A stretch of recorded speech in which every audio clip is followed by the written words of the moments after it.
हर हर महादेव, जय महाकाल। स्वागत है आपका कहानी मंगल चैनल पर। आप देख रहे हैं आपका अपना चैनल कहानी मंगल। रात 12 बजे के बाद का समय था। पुराना कब्रिस्तान, चारों ओर धुंध इतनी घनी थी कि अगर कोई खड़ा भी हो तो उसका चेहरा धुंध में गुम हो जाए। ठंडी हवा चल रही थी, लेकिन उस हवा में मिट्टी और राख की गंध थी। दूर से आती घंटी की हल्की आवाज और अचानक रुक जाना, फिर सन्नाटा और फिर किसी के जमीन पर घसीटते पांव की आहट। आज रात कब्रिस्तान में कोई जिंदा आदमी नहीं था। बस 3 लोग थे जो खुद अपनी कब्रें खोदने आए थे। 3 कब्र चुराने वाले, रामलाल, किशन और सत्ते। इनका काम था नए दफन किए शवों से कपड़े, कफन और गहने चुराना। लोग इन्हें कफन उखाड़ू कहते थे। उस रात इन्हें खबर मिली कि शहर के जाने माने जमींदार राय साहब की बीबी की मौत हुई है। कहा जाता था औरत बहुत अमीर थी और मरने से पहले उसने अपने साथ हीरे जवाहरात का कफन बनवाया था। तीनों ने तय किया, आज रात हम अमीर बन जाएंगे, बस एक कफन और। आधी रात को लालटेन लिए तीनों कब्रिस्तान पहुंचे। ठंडी हवा चल रही थी। राय साहब की बीबी की नई कब्र अभी गीली थी। सत्ते ने फावड़ा गाड़ा और मिट्टी उछालने लगा।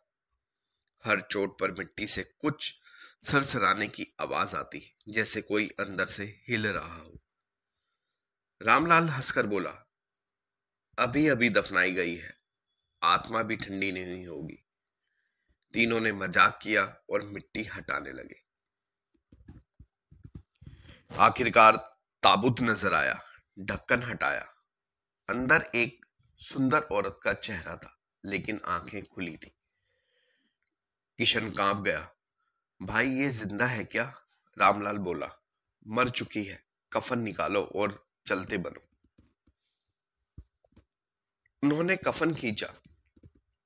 वो चमकदार चांदी के धागों से बुना था। जैसे ही उन्होंने उसे उठाया, औरत की आंखों से खून टपकने लगा। किशन भागना चाहता था मगर रुक गया, क्योंकि पीछे से किसी ने उसके कंधे पर हाथ रख दिया था। अगली सुबह गांव में खबर फैली, किशन का शरीर कब्रिस्तान की दीवार से उल्टा लटका मिला।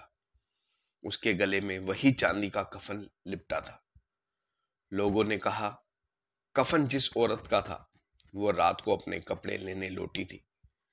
रामलाल और सत्ते डर गए, लेकिन दोनों ने कफन बेचने की कोशिश की। कफन में जैसे जैसे रोशनी पड़ती, वो काला पड़ता जाता। सत्ते बोला, ये कपड़ा नहीं, किसी बद्दुआओं का जाल है।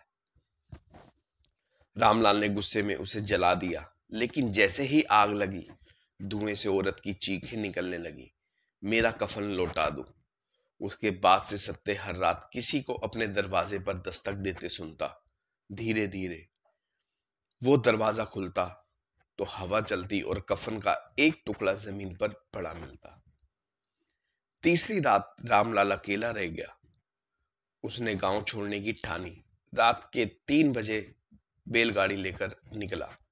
रास्ता सुनसान था, चांद बादलों में छिपा हुआ। जैसे ही वो पुराने पुल के पास पहुंचा, अचानक गाड़ी रुक गई। आगे रास्ते पर वही औरत खड़ी थी। वो अब जल चुकी थी। कफन राख में बदल चुका था, लेकिन उसकी आंखें जलती अंगारों जैसी थी। औरत बोली, मेरा कफन लौटा दो, वरना तुम्हारा शरीर मेरी चिता बनेगा। रामलाल चिल्लाया और बैलगाड़ी घुमाई, लेकिन पीछे से किसी ने उसके कंधे को जकड़ लिया। गर्दन घुमाई, कोई नहीं था, बस कफन था, जो हवा में उड़ते हुए खुद ब खुद उसके गले में लिपट गया। सुबह गांव वालों ने देखा, पुल पर रामलाल की लाश लटकी थी और उसके गले में वही कफन जो अब राख में तब्दील हो चुका था। लोग कहते हैं वाराणसी के उस पुराने कब्रिस्तान के पास अगर कोई रात में गुजरे तो हवा में एक औरत की फुसफुसाहट सुनाई देती है, मेरा कफन लौटा दो। और अगर किसी ने जरा भी लालच में आकर कब्र को छू लिया तो वो 7वें दिन जरूर मरता है, क्योंकि मौत भी अपना हक वसूल करती है।